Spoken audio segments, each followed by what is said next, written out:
Hello students, आज हम लोग फिर इलेक्ट्रॉनिक कॉन्फ़िगरेशन को ही कंटिन्यू कर रहे हैं और जहाँ जहाँ प्रॉब्लम्स आ रही थी उन पे ही मैं आज सीधा हाईलाइट करने वाला हूँ। क्रोमियम, कॉपर और प्लेडियम, ये तीन मैंने यहाँ पे एलिमेंट चूज़ किए हैं जिनका इलेक्ट्रॉनिक कॉन्फ़िगरेशन मैं आप लोगों से डिस्कस करूँगा।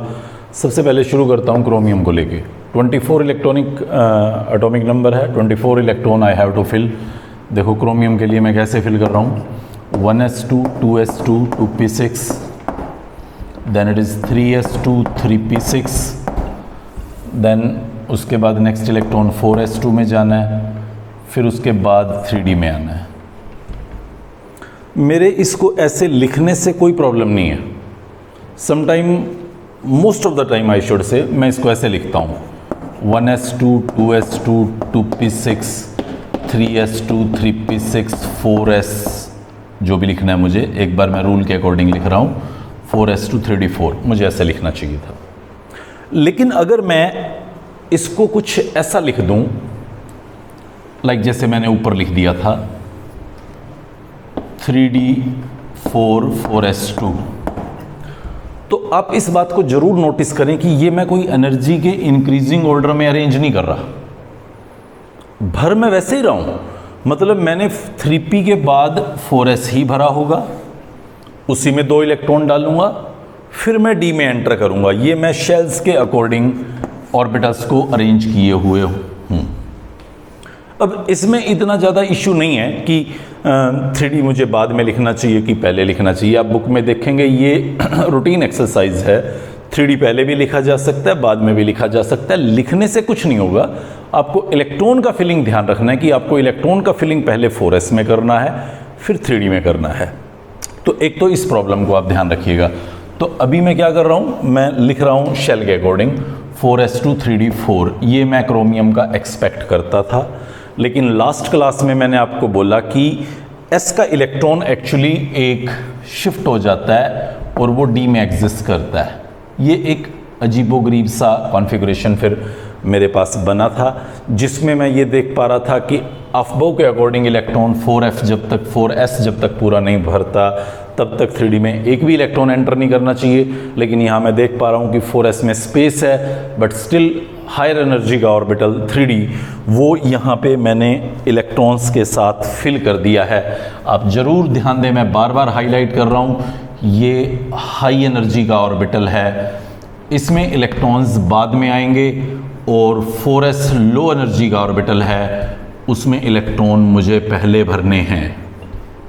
मेरे लिखने से आप बिल्कुल कंफ्यूज मत होना कि 3d पहले क्यों लिख दिया। लिखने का इस बात से कोई मतलब नहीं है, फिल कैसे करना है उसको फोकस करना है। ये मैंने जानबूझ के ऐसे किया हुआ है, अदरवाइज मैं 4s1 3d5 करके भी आपको दिखा सकता था। अब सवाल उठता है कि ऐसा हुआ क्यों 4s का एक इलेक्ट्रॉन 3d में शिफ्ट हो गया होगा। तो इसकी 2 वजह हैं। पहली जो वजह है एक, वो वजह है सिमेट्री। एक्चुअली जैसे ही d में 5 इलेक्ट्रॉन्स हो जाते हैं तो ऑल 5d ऑर्बिटल्स सिमेट्रिक बन जाती हैं। सिमेट्रिक चीज़ें ज़्यादा स्टेबल होती हैं, हर चीज़ सिमेट्रिक होना चाहती है, मतलब स्टेबल होना चाहती है, तो शायद इस वजह से वो सिमेट्रिक हो गया होगा, ऐसा मैं सोच पा रहा हूँ। ये एक वजह है, मैं डिटेल में डिस्कस करूँगा इस पॉइंट को। दूसरा पॉइंट है इसमें जो मेजर इंपॉर्टेंट रोल प्ले करता है, वो है एक्सचेंज एनर्जी। अब ये एक्सचेंज एनर्जी क्या बला है, ये कैसे इसको ऐसा डायरेक्ट कर रही है कि s का इलेक्ट्रॉन d में चला जाए, और ऐसे बहुत सारे और सवाल भी।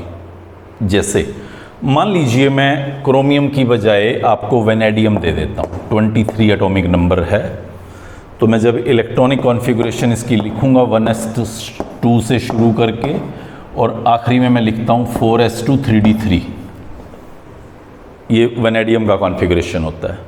तो हमारे दिमाग में एकदम आता है कि भाई यहाँ से फिर 2 क्यों नहीं शिफ्ट हो गए d में, और इसको 5 क्यों नहीं बना रहे। जैसे वहाँ पे एक शिफ्ट हो गया उसको सिमेट्रिक बनाने के लिए, तो यहाँ पे क्यों नहीं बना रहे फिर। यहाँ भी तो अगर ऐसा हो जाता तो डी सिमेट्रिक हो जाता, ये सवाल हमारे दिमाग में आता है। लेकिन वहाँ ऐसा कुछ नहीं हो पा रहा।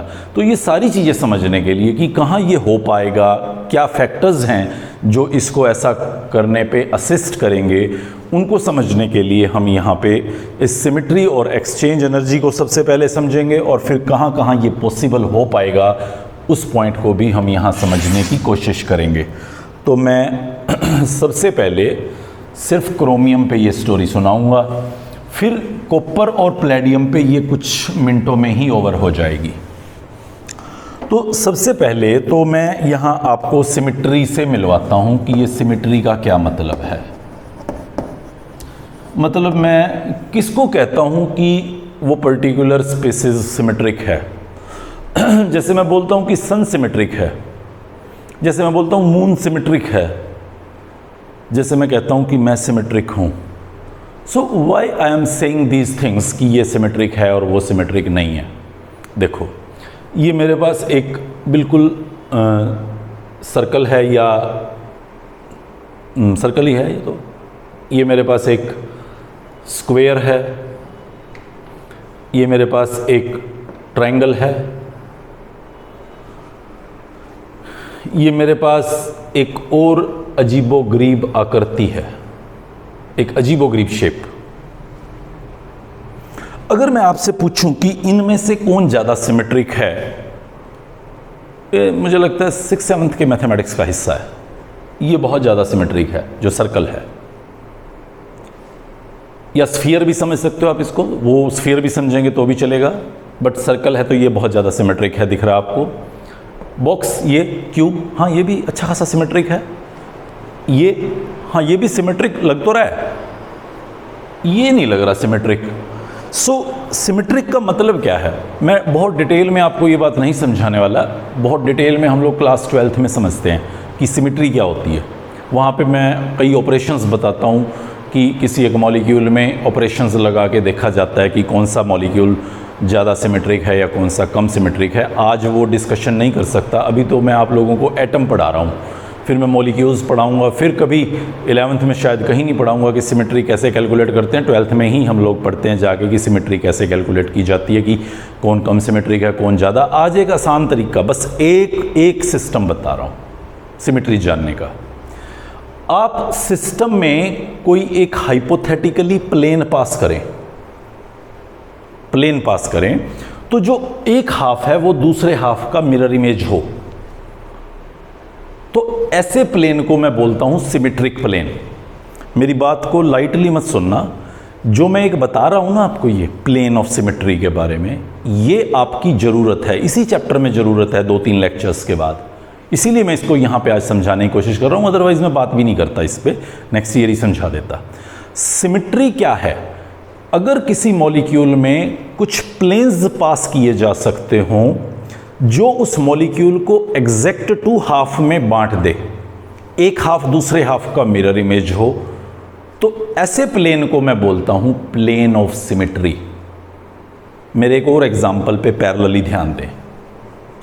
ये मेरा एक मॉलिक्यूल है, एक्चुअली ये इंग्लिश का लेटर है तो मैं इसको मॉलिक्यूल मान लेता हूं। मैं इसमें यहां से एक प्लेन पास करता हूं, सी हेयर, मैं डिफरेंट कलर यूज़ करता हूं थोड़ा समझ में आए। मैं यहाँ से एक प्लेन पास करता हूँ, हाइपोथेटिकल प्लेन है, एक जस्ट मिरर सॉर्ट ऑफ यहाँ पे मैंने यूँ रख दिया, एक हाफ दूसरे हाफ की मुझे मिरर इमेज दे रहा है, तो मैं इसको बोल सकता हूँ कि ये एक्चुअली एक प्लेन है जो इसको 2 इक्वल हाफ में बांटता है। देखो, प्लेन तो ये भी है जो इसको काटता है, बट सिमेट्रिक नहीं काटता। ऊपर का हाफ और नीचे का हाफ अलग अलग है। यहाँ अलग एग्जाम्पल पे देख लो, वही ये लिख देता हूँ और मैं यहाँ से एक प्लेन पास करता हूँ, तो ये उसको 2 हाफ्स में तो बांटता है, बट एक हाफ दूसरे हाफ की मिरर इमेज नहीं है। आप देखिए, ये हाफ इस हाफ की मिरर इमेज नहीं है, तो इस प्लेन को जो इसको 2 इक्वल हाफ में बांट रहा है वो मैं प्लेन ऑफ सिमेट्री नहीं कहूँगा, क्योंकि ये प्लेन ये मॉलिक्यूल को 2 एग्जैक्ट इक्वल हाफ में नहीं बांट रहा। लेकिन ये जो येलो वाला मैं यहाँ पे दिखा रहा था, एक बार फिर दोबारा से मैं अलग दिखा देता हूँ, ये जो मैं यहाँ पे दिखा रहा था ये उसको एग्जैक्टली 2 हाफ्स में बांटता है। ये हाफ इस हाफ का मिरर इमेज है, तो मैं बोलूँगा कि ए में एक सिमेट्रिक प्लेन है। इसलिए मैं क्या बोलूँगा, ए में एक सिमेट्रिक प्लेन है। चलिए एक और एग्जांपल से मैं आपको ये बात समझाने की कोशिश करता हूँ। कुछ सर्च कर रहा हूँ मैं यहाँ पे, मुझे कुछ पेंसिल वेंसिल मिल जाए तो अगर पेंसिल मिल पाई तो और अच्छी बात है, शायद नहीं दिख रही मुझे, कोई बात नहीं, मैं इस पे समझा देता हूँ। ओ सॉरी, ये चौक से समझा देता हूँ मैं। देखिए ये चौक देखें आप, इस चौक में मैं एक प्लेन पास करता हूँ। ये कुछ एक पतला सा कार्ड देखता हूँ, इस पेपर पे कर लेता हूँ। देखिए मैं यहाँ से एक प्लेन पास करता हूँ ऐसे यूं, तो मैं इसको दो एग्जैक्ट हाफ में बांट पा रहा हूँ। ये देखिए, ये वो हमारा चौक था, थोड़ा बड़ा दिखा दिया मैंने काफ़ी, शायद हम अच्छे से समझ पाएंगे। अब मैं यहाँ से एक प्लेन पास करता हूँ, 3D है ये इस चौक को एग्जैक्ट दो हाफ में बांट देगा। ऐसे मैं एक प्लेन पास करूँगा, जैसे मेरी उंगलियाँ दिख रही हैं आपको, ऐसे मैं एक प्लेन पास करूँगा, ये इसको एग्जैक्ट दो हाफ में बांट रहा है। मैं ऐसे अगर पास कर दूँ, यस अभी भी एग्जैक्ट दो हाफ में बांट रहा है। मैं इसको ऐसे पास कर दूँ, अभी भी ये दो एग्जैक्ट हाफ में बांट रहा है। मैं इसको ऐसे पास कर दूँ, ये अभी भी दो एग्जैक्ट हाफ में बांट रहा है। ऐसे कितने प्लेन हैं इसके अंदर जो इसको एग्जैक्ट दो हाफ में बांट देंगे? 1 2 3 4 5 6, बहुत सारे इनफाइनाइट प्लेन्स हैं। तो फिर मुझे बोलना होगा कि यस, ये पेंसिल मिल गई मुझे, तो मुझे बोलना होगा यहाँ मैं हाइपोथेटिकली प्लेन्स पास करूँ, यहाँ से दो एग्जैक्ट हाफ बन जाएं, वो मैं यूँ काट सकता हूँ, यूँ काट सकता हूँ, यूँ काट सकता हूँ, यूँ काट सकता हूँ, यूँ काट सकता हूँ। तो मैं ऐसे बोल सकता हूँ कि इस पेंसिल में या इस चौक में इनफाइनाइट पॉसिबल प्लेन्स हैं जो इसके दो एग्जैक्ट हाफ बना सकते हैं। जितने ज़्यादा मॉलिक्यूल में, स्पीसीज में इनफाइनाइट प्लेन ऑफ सिमेट्री होंगे, उतना ज़्यादा मॉलिक्यूल सिमेट्रिक होगा। अब आप सर्कल पे आ जाइए।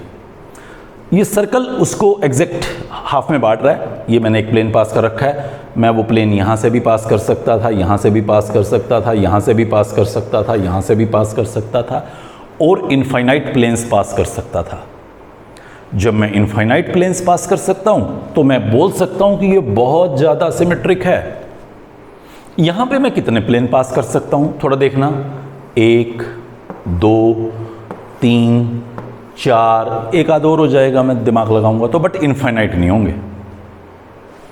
यहाँ पे, हाँ यहाँ पे भी कुछ प्लेन्स पास कर सकता हूँ मैं, जो इसको दो एग्जैक्ट हाफ में बांटेंगे। इनफाइनाइट नहीं होंगे, मैं कुछ काउंट कर लूँगा। यहाँ पे तो मुझे लग ही नहीं रहा कि कोई मुश्किल से अगर मैं ट्राई करूँ, ये नहीं, ये भी नहीं, इसका और इसका, सो एक भी प्लेन पास नहीं हो पा रहा, जो इसको दो एग्जैक्ट हाफ में बांट दे। तो फिर मैं बोल दूंगा कि भाई इसमें प्लेन ऑफ सिमेट्री नहीं है। कोई और पॉइंट होता होगा तो मैं नहीं कह सकता, बट मुझे अब ये श्योर्ड हो गया कि ये सबसे ज़्यादा सिमेट्रिक है और ये सबसे कम सिमेट्रिक। मैं बड़ी आसान लैंग्वेज में बोलूँ तो सिमेट्रिक, मैं भी सिमेट्रिक हूँ, आप भी सिमेट्रिक है। देखिए यहाँ से एग्जैक्ट एक हाफ एक प्लेन पास कर रहा हूँ मैं, यूँ काटना नहीं है रियल में, सोचना है बस कि यहाँ से एक प्लेन पास कर रहा हूँ, ये हाफ इस हाफ का एग्जैक्ट मिरर इमेज है। कोई और ऐसा प्लेन पॉसिबल है? यहाँ से काटूँ ऐसे, नहीं नहीं नहीं, ऊपर और नीचे वाला अलग हो जाएगा। यूँ काटूँ ऐसे, ऐसे यहाँ से इस तरह से, अभी तो मैं यूँ बता रहा था ना आपको, यूँ। अगर मैं ऐसे काटूँ यूँ यूँ बीचों बीच, ओह नहीं, ये हाफ फ्रंट वाला और बैक वाला डिफरेंट हो जाएगा। मुझे लगता है आप बात समझ गए होंगे। प्लेन मैं अपने अंदर से बहुत सारे पास कर सकता हूँ, बट प्लेन ऑफ सिमेट्री वो सिर्फ एक है जो मेरी बॉडी को एग्जैक्ट दो हाफ में बांट देगी।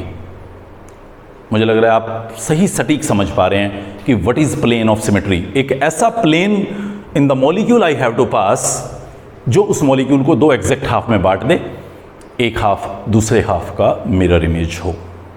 चलिए ये एक पॉइंट हुआ सिमेट्री का। अब लगे हाथों दूसरा पॉइंट समझा देता हूं एक बार कि एक्सचेंज एनर्जी क्या होती है। मान लीजिए मेरे पास यहां कुछ ऑर्बिटल्स हैं, 3 दिखा लूं, 5 दिखा लूं, तो मैंने d ऑर्बिटल चूज कर लिए, 5 ऑर्बिटल आपके सामने रख दिए मैंने। अब सपोज करो इसमें 2 इलेक्ट्रॉन्स हैं प्लस हाफ स्पिन के, माइनस के भी ले सकते थे, प्लस हाफ स्पिन के 2 इलेक्ट्रॉन है, दोनों अपनी पोजीशंस को कंटिन्यूअसली एक्सचेंज करते रहते हैं। ये वाला यहाँ आ जाएगा, ये वाला यहाँ चला जाएगा, और इस काम को करते हुए वो अपनी एनर्जी को रिलीज करते हैं, जिस एनर्जी को मैं बोलता हूँ exchange energy. The energy released by electrons during exchanging their position in degenerate orbitals. Degenerate orbitals में इलेक्ट्रॉन्स जब अपनी पोजीशन को एक्सचेंज कर रहे होते हैं तो उस दौरान वो कुछ एनर्जी को रिलीज करते हैं, जिसको मैं बोलता हूं एक्सचेंज एनर्जी। चलिए मान लीजिए मेरे पास यहां पे 4 इलेक्ट्रॉन हैं। बड़ी आसान सी बात समझा रहा हूं, ध्यान से समझते जाना आप, और 1 मिनट में आंसर पाएंगे आप। फिर ये चारों इलेक्ट्रॉन्स अपनी पोजीशन को एक्सचेंज कर रहे हैं। देखता हूं कितने एक्सचेंज हो रहे हैं। देखो ये पहले इलेक्ट्रॉन को देखो, एक एक्सचेंज, दूसरा एक्सचेंज, तीसरा एक्सचेंज, ये 3 एक्सचेंज कर पा रहा है आपका फर्स्ट इलेक्ट्रॉन। दूसरे इलेक्ट्रॉन को देखो, एक एक्सचेंज, 2 एक्सचेंज, एक इससे भी कर रहा है, बट ये तो मैं पहले ही लिख चुका हूं, तो एक ही बात है, जब इसने इसकी जगह ली तो ये वापस इसकी जगह पे आया होगा, तो मैं इसको हटा देता हूं। भाई इसने 2 नए एक्सचेंज किए हैं, एक एक्सचेंज तो पहले ही कर चुका था। और अब आप तीसरे को देखें, वो तो सिर्फ यही एक्सचेंज कर पाएगा। ये जो इसके साथ करेगा वो भी पहले कंसिडर कर चुका हूं, ये आप देख ही रहे हो यारो। और ये जो इसके साथ करेगा ये यहां पे मैंने कंसिडर कर रखा है। तो टोटल अगर आप थोड़ा सा ध्यान दें यहां पे, तो आप इजीली देख पा रहे हैं कि मैं यहां 6 पॉसिबल एक्सचेंज दिखा पा रहा हूं। 6 एक्सचेंज। तो इन 6 एक्सचेंजेस की वजह से यहां पे कुछ एनर्जी रिलीज होगी, जिसको मैं बोलता हूं एक्सचेंज एनर्जी। मतलब इससे कुछ एनर्जी निकलेगी जब ये काम हो रहा होगा। तो चलो ठीक है, अब मैं क्या करता हूं, अब मैं वही d ऑर्बिटल्स लेता हूं और उसमें 4 की बजाय 5 इलेक्ट्रॉन्स पुट कर देता हूं। चलिए अब देखता हूं मैं क्या होता है।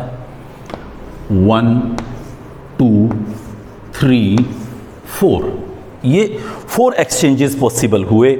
और अब फिर देखें आप दूसरे वाले इलेक्ट्रॉन को, 1 2 3, इधर वाला मैं नहीं बोलूँगा, वो तो पहले ही हो चुका है। देखो फिर इसको देखें आप, यहाँ लेता हूँ 1 2, और फिर आप दोबारा से एक और देखें, इसका जो बचा हुआ है, अब मैं वाइट से ही बना देता हूँ इसको, सी हियर लाइक दिस।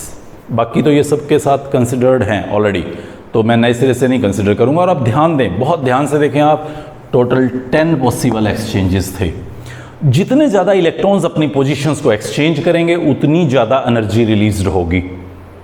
मतलब जब डी में 4 इलेक्ट्रॉन्स थे तो नंबर ऑफ एक्सचेंजेस 6 थे, उस 6 एक्सचेंजेस की वजह से एनर्जी निकल रही थी। बट जब डी 5 हो गया तो एक्सचेंजेस 10 हो गए, उन 10 एक्सचेंजेस की वजह से एनर्जी निकल रही थी। तो जब 10 एक्सचेंजेस की वजह से एनर्जी निकलेगी तो ज़्यादा एनर्जी निकलेगी, मतलब स्टेबिलिटी ज़्यादा होगी। एनर्जी ज़्यादा निकलना मतलब स्टेबिलिटी ज़्यादा होना, क्योंकि उसकी कम हो जाएगी इनहेरेंट एनर्जी। और यही चीज़ D5 में मैं ऑब्जर्व कर पा रहा हूँ, D4 में ऑब्जर्व नहीं कर पा रहा। मोरओवर D4 सिमेट्रिक नहीं है, आप देख सकते हैं 4 ऑर्बिटल्स एक जैसी हैं, एक तो खाली पड़ी है। जबकि यहाँ पे आप देखें तो D5 पांचों एक जैसी ऑर्बिटल्स हो चुकी हैं, पांचों में सेम इलेक्ट्रॉन आ चुका है, एक जैसा। रिजल्टिंग मैं कह सकता हूँ कि D5 is quite more symmetric as compare to D4। That's why मुझे कहना पड़ा कि D5 ज़्यादा स्टेबल रहेगा। And exchange energy released in case of D5 is far more than D4, जिसकी वजह से मुझे कहना पड़ा कि D5 is more symmetric, more stable. तो इस स्टेबिलिटी की 2 वजह मैं यहाँ पे आप लोगों को समझाने की कोशिश कर रहा था। एक्सचेंजेस जब होते हैं पोजीशंस में तो सिर्फ वो इलेक्ट्रॉन अपनी पोजीशन को एक्सचेंज करेंगे जिनका स्पिन सेम है। अब यहाँ डाउट नहीं था, पांचों सेम स्पिन के ही होंगे तो अपनी पोजीशंस को एक्सचेंज कर सकते थे, कोई दिक्कत नहीं है। बट अगर मैं सपोज छठा इलेक्ट्रॉन यहाँ डाल दूँ और उस छठे इलेक्ट्रॉन का इसमें से किसी से एक्सचेंज कराना चाहूँ तो वो पॉसिबल नहीं होगा, वो बिल्कुल भी पॉसिबल नहीं होगा। चलिए अब फिर वापस चलते हैं क्रोमियम की तरफ और देखते हैं कि भाई वो क्रोमियम क्यों नाराज है, क्यों अफबाऊ से वो परेशान है और क्यों वो उस अफबाऊ को मानने से मना कर रहा है। तो ये मैं आपको फिर वही एक ग्राफ दिखा रहा हूँ ऑर्बिटल्स की एनर्जी का। नीचे शुरू हुआ होगा 1s से, 1s 2s 2p 3s 3p। मैं बस ज़्यादा नहीं दिखा रहा, यहाँ मैं 4s से शुरू कर रहा हूँ। ये 1s से शुरू होती सारी वैसे की वैसे आई हैं, लास्ट लेक्चर्स में हम लोग देख चुके हैं। ये 4s और ये 3d। अफबाऊ बोलता है कि इसमें 2 भरो और इसमें 4 भरो, ऐसा अफबाऊ का ऑर्डर था और सभी एलिमेंट उसको मान रहे थे। इस क्रोमियम ने, ये पहला है जिसने उसको मानने से मना किया है। क्या हुआ? पहली बात तो ये देखें, रूल यही था, ऐसा होना चाहिए, बट रूल्स के हिसाब से नेचर नहीं चलता। ये जो एलिमेंट हैं जो नेचर में हमें मिला क्रोमियम, उसमें इलेक्ट्रॉन कहाँ है वो अफबाऊ से पूछ के नहीं जाएगा। नेचर सर्वे सर्वा है, उसको जैसा होना है वो वैसा होगा। हमें समझना होगा कि वो कैसा है, वो ऐसा क्यों है, उसको सर्च करते फिरेंगे, उसके लॉजिक जानते फिरेंगे। अगर जान पाए तो बहुत अच्छी बात है, नहीं तो उसको एज इट इज स्वीकार करेंगे। हम यूं नहीं कहेंगे कि भाई क्रोमियम तू D4 में जा, तू D4 जा और S में 2 रख, ये हम कहने वाले नहीं है। अफबाऊ कुछ नहीं है, हम तो चलो कुछ भी नहीं थे कभी भी, बस अफबाऊ भी कुछ नहीं है कि वो डिसाइड करेगा कि भाई उसको जो है कि वो D4 करे और S2 करे, वो उसका अपना मर्जी है, वो नेचर है। उस नेचर को हम बस पढ़ रहे हैं, हम लोग जस्ट समझने की कोशिश कर रहे हैं कि नेचर में क्या हुआ। तो नेचर में क्रोमियम में हमने क्या देखा कि S का इलेक्ट्रॉन जंप करके यहां आ गया है। अब हमारे दिमाग में आया कि भाई 4s का इलेक्ट्रॉन यहां जा रहा है, अरे यार ये तो बहुत गड़बड़ है, उसकी एनर्जी बढ़ जाएगी, उसकी स्टेबिलिटी घट जाएगी, ये तो उसके अंदर मैं इंस्टेबिलिटी क्रिएट कर रहा हूं। हाँ, मैं उसको फॉर द टाइम बीइंग ये अमाउंट ऑफ एनर्जी दे रहा हूं। ये बहुत थोड़ी एनर्जी है, ज़्यादा नहीं है, बहुत थोड़ी एनर्जी। आप देख सकते हैं 4s3d में बहुत ज़्यादा गैप नहीं है, तो मैंने वो थोड़ी सी एनर्जी D को दे दी। सपोज करो 5 जूल दे दी, चलो 5 जूल भी दी तो 5 जूल उसको अनस्टेबल तो कर रहा है, लेकिन वहाँ जाने के बाद, इस इलेक्ट्रॉन के यहाँ एंटर होने के बाद उस पर्टिकुलर एलिमेंट को 2 फायदे हो रहे हैं। पहला फ़ायदा, उसकी ऑर्बिटल सिमेट्रिक हो गई हैं। दूसरा फ़ायदा, वो 6 की बजाय 10 एक्सचेंजेस कर सकता है। उस 10 एक्सचेंजेस में जो 4 एक्स्ट्रा एक्सचेंजेस होंगे, उन 4 एक्स्ट्रा एक्सचेंजेस की वजह से निकलने वाली एनर्जी मेरे द्वारा लगाई गई वो 5 जूल, जो हाइपोथेटिकल बोला है मैंने, वो 5 जूल एनर्जी को आसानी से कंपनसेट कर देगी। मतलब शायद वो 7-8 जूल एक्स्ट्रा एनर्जी निकाल देगा। सिर्फ वैल्यूज़ में आपकी बात को समझाने के लिए कर रहा हूँ, अपनी बात को समझाने के लिए। जैसे मैं लास्ट लेक्चर में बोल रहा था कि कोई 20 रुपीज़ आपको निकाल रहा है आपकी पॉकेट से और पीछे से 100 डाल रहा है, तो इसने फॉर द टाइम बिंग अपनी वो 5 जूल एनर्जी बढ़ा ली, लेकिन बाद में एक्सचेंजेस करके 7 जूल निकाल दी, तो 2 जूल का अल्टीमेटली उसको फ़ायदा ही हुआ, मतलब उसकी ओवरऑल एनर्जी डिक्रीज ही हुई। इसलिए क्रोमियम ने ऐसा किया, बस इसीलिए क्रोमियम ने ऐसा किया।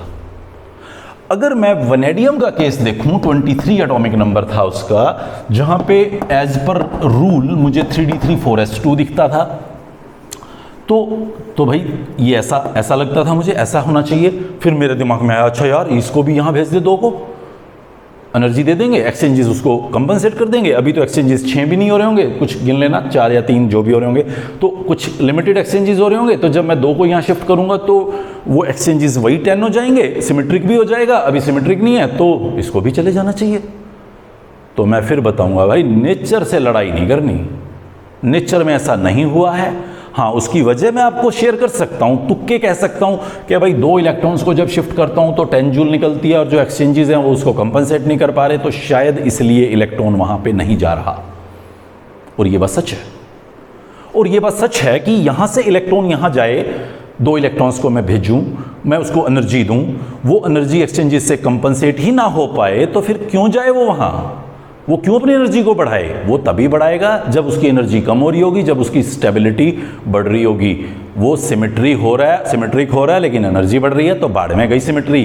वो अपनी एनर्जी को कम रखने की ही कोशिश करेगा पहले। मुझे लग तो रहा है कि बात समझ में आई होगी। चलो ठीक है, एक और एग्जांपल मैं मेरे रिकॉल कर पा रहा हूँ। ये देखो यहाँ पे 1s 2s 2p दिखा रहा हूँ। इनको हटा देता हूँ, कहीं कन्फ्यूजन ना हो कि सर ये 3s कहाँ चला गया, 3p कहाँ चला गया। ये बात मेरी पूरी हो चुकी। कार्बन के लिए मैं दिखाने की कोशिश कर रहा हूँ। कार्बन के पास 6 इलेक्ट्रॉन्स होते हैं, 2 यहाँ आगे, 2 यहाँ आगे और 2 यहाँ आगे, ऐसे 1s2 2s2 2p2। ज़्यादा तेज क्यों नहीं बोला, समझ में आ रहा होगा सही। ये लो ऐसे। अब बच्चों को फिर लगा कि सर 2s का इलेक्ट्रॉन भी यहाँ भेज दो, हाफ फिल्ड हो जाएगा, सिमेट्रिक हो जाएगा, एक्सचेंजेस बढ़ जाएंगे, इसको भी तो भेज दो ना। ये क्यों? मैं फिर बता रहा हूँ, जो रूल फॉलो कर रहे हैं उनके पीछे लठ लेके नहीं पड़ना कि भाई तुम क्यों फॉलो कर रहे हो, अच्छी बात है वो कर रहे हैं। तो आप बस इतना समझें कि टेक्निकली भी बता दूं कि 2s और 2p की एनर्जी में ज़्यादा गैप है, और जो 3d और 4s का था उसकी एनर्जी में कम गैप है। और ये बात मैं लास्ट लेक्चर में बता गया हूँ कि शुरुआत में 1s 2s में बहुत गैप है, 2s 3s में कम, 3s 4s में और कम। तो ये गैप, अब वो जो एनर्जी लगाऊंगा वो सिमेट्री से या एक्सचेंजेस से कतई पॉसिबल नहीं है कि कुछ ऐसा हो पाए। रिजल्टिंग वहाँ ऐसी कोई दिक्कत आएगी नहीं, वो रूल फॉलो कर रहे हैं, उनको करने दो। क्रोमियम का पहले याद रखो कि क्रोमियम में ये गड़बड़ हुई है। क्या 2 इलेक्ट्रॉन बिल्कुल नहीं जा सकते थे जो वेनेडियम में मैंने मना कर दिया? भाई वेनेडियम में तो जा नहीं सकते, किसी और में जाते होंगे तो देख लेंगे। चलिए एक और एग्जांपल पे चलते हैं, अब की बार कॉपर पे चलते हैं। अब मुझे लगता है अब डायग्राम बनाने की मुझे जरूरत नहीं पड़ेगी। कॉपर के केस में जो रियली मैं ऑब्जर्व कर पा रहा हूं कॉन्फ़िगरेशन, वो 3d10 4s1 है। होना क्या चाहिए था 3d9 4s2, लेकिन वहां भी s का इलेक्ट्रॉन जंप करके d में घुस गया, रिजल्टिंग d10 बन गया। क्यों हुआ ऐसा? देखो ना आप, d10 सिमेट्रिक ऑर्बिटल हैं। एक्सचेंजेस काउंट करो, अगर मैं यहाँ पे 9 इलेक्ट्रॉन रखता हूँ तो टोटल एक्सचेंजेस 16 होंगे। अब आप काउंट करते रहना, सेम स्पिन वालों को घुमा घुमा के देख लेना, 16 एक्सचेंजेस होंगे। और अगर मैं यहाँ पे d10 कर देता हूँ तो 20 एक्सचेंजेस होंगे, और 20 एक्सचेंजेस होंगे तो 20 एक्सचेंजेस तो बहुत अच्छी बात है, ये उसको कंपनसेट कर पा रहा है। जो एस का जो इलेक्ट्रॉन डी में शिफ्ट हुआ, उसको भेजने में जो एनर्जी लगी, उससे ये एक्सचेंज एनर्जी कंपनसेट कर पा रही है कॉपर के केस में। तो कॉपर में भी कॉन्फ़िगरेशन फिर क्या बन गया 3d10 4s1, वो 3d9 4s2 नहीं रहा। चलो तो एक बार अब लगे हाथों हम प्लेडियम के पाप भी धो देते हैं। 46 1s2 से शुरू कर लो, टाइम ज़्यादा नहीं लगा रहा मैं। 4d10 4d8 5s2 ऐसा मैं एक्सपेक्ट करता हूँ। चलो एक काम करता हूँ, 5s2 को पहले ही लिख लेता हूँ, क्योंकि भर तो मैं ऐसे ही रहा हूँ। 5s2 में पहले डाल रहा हूँ, फिर 4d8 आ रहा है। ये एज पर रूल था मेरा, 5s2 4d8। मैं फिर बता रहा हूँ, पीछे लिख रहा था मैं, बिल्कुल गलत नहीं था, लेकिन चलो कन्वीनियंस के लिए भी 5s2 4d8 ये कॉन्फ़िगरेशन एज पर रूल बनता। आप जरूर बना के देखना, 46 इलेक्ट्रॉन्स को फिल करके देखना उस सीक्वेंस ऑफ द ऑर्बिटल्स पे जो एनर्जी के लिए अफबाउ ने हमें समझाया, बोरबरी ने हमें समझाया। तो यहाँ पे मैं क्या देख रहा हूँ, यहाँ पे मैं देख पा रहा हूँ कि s के दोनों, ये गलत है, ये कॉन्फ़िगरेशन सही नहीं है। 5s 0 हो गया है और 4d10 हो गया है। अब की बार s के 2 जंप करके d में चले गए हैं। मैं रिकॉल नहीं कर पा रहा कि कोई और एलिमेंट हो जिसमें 2 जंप करके चले जाते हों एक प्लेडियम के अलावा। यहाँ पे पता नहीं क्या खुशी थी उसको, क्या जोश चढ़ा, क्या उसकी एनर्जी ऐसी कम हुई, वो हम लोगों की रीच से बाहर है अभी फ़िलहाल इस सेशन में, इस क्लास में। और अदर आगे भी हम बहुत ज़्यादा 11th 12th में नहीं पढ़ते, बट कोई ऐसी ही एनर्जेटिक वजह हैं जिसकी वजह से 2 इलेक्ट्रॉन्स जंप करके d में शिफ्ट हो गए हैं। तो ठीक है, हम याद रखेंगे, हमारे पास कोई इलाज ही नहीं है।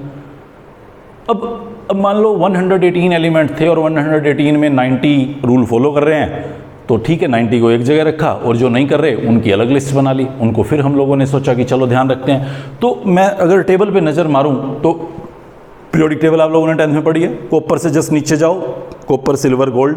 वहाँ पे जब आप देखते हो जाके कॉपर सिल्वर और गोल्ड पीरियोडिक टेबल के अंदर, या क्रोमियम के नीचे आप जाके देखो मोलिब्डेनम और टंगस्टन आता है पीरियोडिक टेबल में। यहाँ भी मैं सामने दिखा नहीं पा रहा आपको, तो आप टेबल में देखना, तो उन सब में ये प्रॉब्लम आएगी। नेक्स्ट चैप्टर में फिर दोबारा से इस पॉइंट को क्लियर कर दूंगा। तो अभी बस ये ध्यान रखो कि क्रोमियम, कॉपर और प्लेडियम, ये 3 तो ऐसे हैं जो बहुत ज़्यादा वायलेट कर रहे हैं इस रूल को, और हमारे इस 11th के क्वेश्चन का पार्ट भी हो सकता है। क्रोमियम कॉपर पे ज़्यादा फोकस करना, प्लेडियम भी इतना ज़रूरी नहीं है, वो भी है, बस आप ध्यान रख लो कि हाँ ऐसा कुछ हो जाता है उसमें।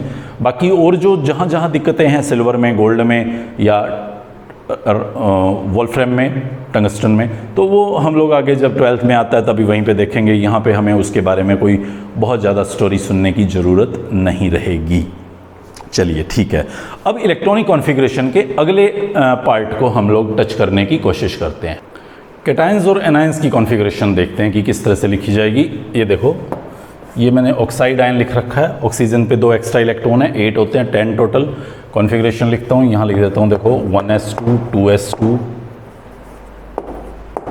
2p4 होता था, 2 एक्स्ट्रा इलेक्ट्रॉन है तो मैंने जोड़ के लिख दिया 2p6। ये क्लोराइड को देखें, 1s2 2s2 2p6 3s2 3p6, 17 थे, एक एक्स्ट्रा है 18 फिल कर रखे हैं। क्या कर रहा हूँ, जो उसके इलेक्ट्रॉन्स हैं उसी में एडिशन कर देता हूँ सीधा, जितना नेगेटिव चार्ज है अकॉर्डिंगली उतने इलेक्ट्रॉन्स को फिल कर देता हूँ, बिल्कुल परफेक्ट। और फिर अब इसमें क्या रह गया, इसमें भी वैसा ही करूँ। 26 इलेक्ट्रॉन्स हैं टोटल एटॉमिक नंबर, एक कम है या 2 कम है, या इधर 29 में से एक कम है, या यहाँ भी 26 ही होगा एटॉमिक नंबर, तो उसमें 3 कम है, तो मैं अकॉर्डिंगली फिल कर दूँ। सावधान हो जाएं, सावधान। कैटायन के केस में ऐसा नहीं करना आपको। कैटायन के केस में आपको पहले उसकी कॉन्फ़िगरेशन लिखनी है, जैसे मैं Fe की समझा रहा हूँ, 1s2 2s2 2p6 3s2 3p6 4s2 3d6, ये मैंने आयरन की लिख दी। बहुत अलर्ट रहिएगा आप, क्वेश्चन में यही आएगा, ऐसा ही मतलब। अब आपको इलेक्ट्रॉन निकालना है, और उसमें से नहीं निकालना जिसमें से आपने लास्ट में भेजा था, जो उसकी आउटरमोस्ट शेल है, जो उसका मैक्सिमम एन वैल्यू है, जो उसकी वैलेंस शेल है, उसमें से इलेक्ट्रॉन निकालना है। ये है वो valence shell, outermost shell. Valence shell outermost shell को बोलते हैं। हाँ, एनर्जी उसमें से एक ऑर्बिटल की कम थी, वो एक अलग मैटर है, बट है तो वो बाहरी शेल ही, outermost 4s maximum n value वाली। तो आपको यहाँ से इलेक्ट्रॉन निकालना है पहले, वहाँ से मत, वहाँ भूल के भी मत चले जाना, भरा आपने वहीं है लास्ट, 3D में लास्ट डाला है, बट जब निकालने का बात आएगा तो आपको वैलेंस शेल से, आउटरमोस्ट शेल से, मैक्सिमम एन वैल्यू वाली ऑर्बिटल से इलेक्ट्रॉन को निकालना होगा। लाइक Fe+1 कह रहे हैं, मुझे 1 इलेक्ट्रॉन निकालना है, ये लीजिए, ये निकाला, ये Fe+1 का है। +2 कह रहे हैं मुझे 2 इलेक्ट्रॉन निकालने हैं, ये लीजिए, ये मैंने 2 निकाले। Fe3+ कह रहे हैं 3 निकालने हैं, अब तो भाई 3D में ही आना पड़ेगा मुझे, अब कोई ऑप्शन नहीं है, ये 3D5। कॉपर का देखो, कॉपर का पूरा लिखो, 1s2 से शुरू करो, 3D10 हो गया था, 4s1 था, याद आ गया होगा, अभी पड़ा जस्ट। एक निकालना है, हाँ निकालना यहीं से है, पहले इसी में से निकालना है, 4s0। अगर वो +2 गए तो फिर इसका नंबर लगाना है, फिर 3D9 करेंगे, फिर तो ऑप्शन ही नहीं है कोई और। तो इस तरह से हम कैटायंस की कॉन्फ़िगरेशन कर सकते हैं। 1 मिनट में एक छोटी सी बात और समझें, ये जो स्पीसीज मैं समझा रहा हूँ, एटम या आयन, इनको मैं 2 कैटेगरीज में बांट रहा हूँ भाई, ध्यान से सुन लेना। 2 कैटेगरीज में बांट रहा हूँ। एक कैटेगरी है डायमैग्नेटिक और एक कैटेगरी है पैरामैग्नेटिक। डिटेल हम बहुत ज़्यादा इसके बारे में नहीं पढ़ेंगे। डायमैग्नेटिक जो मैग्नेट की तरफ अट्रैक्ट नहीं होती हैं, और पैरामैग्नेटिक जो मैग्नेट की तरफ वीकली रिपेल्ड हो जाती हैं। हम कोई मैग्नेट लगा देखेंगे क्या इनको कि भाई ये अट्रैक्ट हो रही है कि रिपेल हो रही है, नहीं। हम सिर्फ नंबर ऑफ इलेक्ट्रॉन्स देखेंगे उस स्पीसीज में, कितने नंबर ऑफ इलेक्ट्रॉन्स अनपेयर्ड हैं। स्पीसीज में जितने नंबर ऑफ अनपेयर्ड इलेक्ट्रॉन्स होंगे उतना ही ज़्यादा उसका मैग्नेटिज्म होगा, मतलब वो स्पीसीज पैरामैग्नेटिक होगी। और अगर नंबर ऑफ अनपेयर्ड इलेक्ट्रॉन 0 हैं तो वो डायमैग्नेटिक होगा। जैसे आप इसको देखें, कोई अनपेयर्ड इलेक्ट्रॉन नहीं है, सब ऑर्बिटल फुल हो रखी हैं। इसको देखें आप, कोई अनपेयर्ड इलेक्ट्रॉन नहीं है, सब ऑर्बिटल फुल हो रखी हैं। तो ये दोनों स्पीसीज में कह सकता हूँ डायमैग्नेटिक हैं, कोई अनपेयर्ड इलेक्ट्रॉन नहीं है। लेकिन आप इसको देखें Fe वालों को, ये D में सदा आपको अनपेयर्ड इलेक्ट्रॉन दिखे हैं, कभी 5, कभी 4, कभी कुछ और 5, 4 यही दिखे होंगे शायद। हाँ, तो वो D5 ऐसे, जैसे अभी प्रेजेंट वाला मैं दिखा रहा हूँ, तो आप देख सकते हैं यहाँ पे ये 5 इलेक्ट्रॉन ऐसे पड़े हैं, 5 अनपेयर्ड ही तो हैं, तो स्पीसीज को मैं क्या बोलूँगा, पैरामैग्नेटिक। तो ये सारी कहानी हम लोगों ने इलेक्ट्रॉनिक कॉन्फ़िगरेशन को लेके पढ़ी। आई होप आप लोगों को ये बहुत अच्छे से समझ में आया होगा। बहुत इंपॉर्टेंट है, आप बच ही नहीं सकते इस इलेक्ट्रॉनिक कॉन्फ़िगरेशन के क्वेश्चन से, तो अच्छे से इसको पढ़ें। मैक्सिमम क्वेश्चन मुझे लग रहा है हम लोग फेस करेंगे हमारे पेपर्स में, क्वेश्चन पेपर्स में, चाहे वो बोर्ड एग्ज़ाम हो, चाहे स्कूल एग्ज़ाम हो, या कोई कॉम्पिटिटिव एग्ज़ाम हो। स्ट्रक्चर ऑफ एटम और केमिकल बॉन्डिंग और पीरियोडिक प्रॉपर्टी, ये 3 चैप्टर जो मैं बता रहा हूँ आने वाले 2, और ये जान है पूरी इनऑर्गेनिक केमिस्ट्री की, जनरल ऑर्गेनिक केमिस्ट्री की और इनऑर्गेनिक केमिस्ट्री की। इनको बहुत अच्छे से आप लोग पढ़ते जाएँ, हर चीज़ को समझते जाएँ। नेक्स्ट सेशन में हम लोग इसी सारे टॉपिक से रिलेटेड, इलेक्ट्रॉनिक कॉन्फ़िगरेशन और क्वांटम नंबर से रिलेटेड प्रॉब्लम्स के साथ यहाँ पे मिलेंगे और उसमें उस प्रॉब्लम्स को सॉल्व करने के बाद हम कुछ और बचे हुए टॉपिक्स को यहाँ सर्च करेंगे और स्टडी करेंगे।